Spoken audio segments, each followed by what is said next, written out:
Hi అండి అందరికీ. ఈ డిజైన్ అయితే ఫుల్ ఆల్ ఓవర్ డిజైన్ అండి. 2 డేస్ పట్టింది ఓన్లీ డిజైన్ వేయడానికే. అవుట్‌ఫిట్ అయితే ఆసమ్ వచ్చింది. వాళ్ళైతే రిఫరెన్స్ పిక్ ఎలా పెట్టారో సేమ్ యాజ్ ఇట్ ఈజ్ నేను గూడా అలానే వేశాను. హ్యాండ్స్‌కేమో సేమ్ వాళ్ళు ఈ డిజైన్ వచ్చేసి back side full all over ఉంది.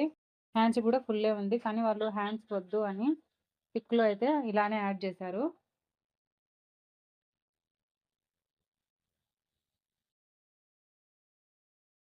Full all over design.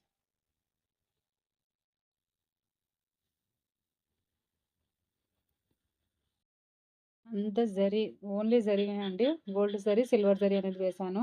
ఇక్కడ ప్లెయిన్ ఎందుకొచ్చిందంటే నెక్ వచ్చేసి 9 ఇంచెసే ఉంది. వాళ్ళ నెక్ వచ్చేసి 10½ ఇంచెస్ ఉంది.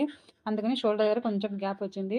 నెక్ పెద్దగా కావాలి, చిన్నగా కాకూడదన్నారు. పైన షోల్డర్ దగ్గర గ్యాప్ వచ్చినా పర్వాలేదన్నారు. అందుకని షోల్డర్ దగ్గర గ్యాప్ వదిలేసి డిజైన్ అనేది వేశాను. అందుకనే మనం ఇక్కడ కూడా ప్లెయిన్ వచ్చింది. లేదంటే ఇది కూడా కవర్ అయిపోతుంది. ఆల్ ఓవర్ ఫుల్ డిజైన్ ఉంటుంది. డిజైన్ అని చూడండి ఒకసారి ఎంత నీట్‌గా వచ్చిందో. అంతా బుట్టీస్ లాగా అంతా ముడి కుట్టు అనేది వచ్చింది. పెళ్లి కూతుర్లకైతే హైలైట్‌గా ఉంటుంది. మొత్తం కట్ వర్క్. హ్యాండ్స్ కూడా చాలా బాగున్నాయి. ఈ హ్యాండ్స్‌కొచ్చేసి ఇలా బంచెస్ వచ్చి లైన్స్ వచ్చాయి. హ్యాండ్స్‌కి బీడ్స్ అనేవి అటాచ్ చేశాను.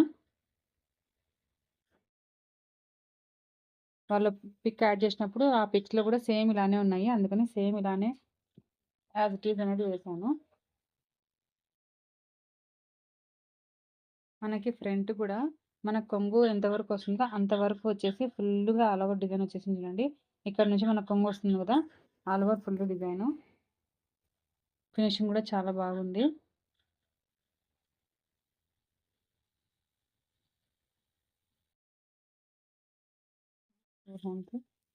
ఈ డిజైన్ అనేది మీకు ఎలా అనిపించిందో ఒక చిన్న కామెంట్ అయితే చేయండి. నచ్చితే లైక్ చేసి నా ఛానల్‌ని సబ్స్క్రైబ్ చేసుకోండి.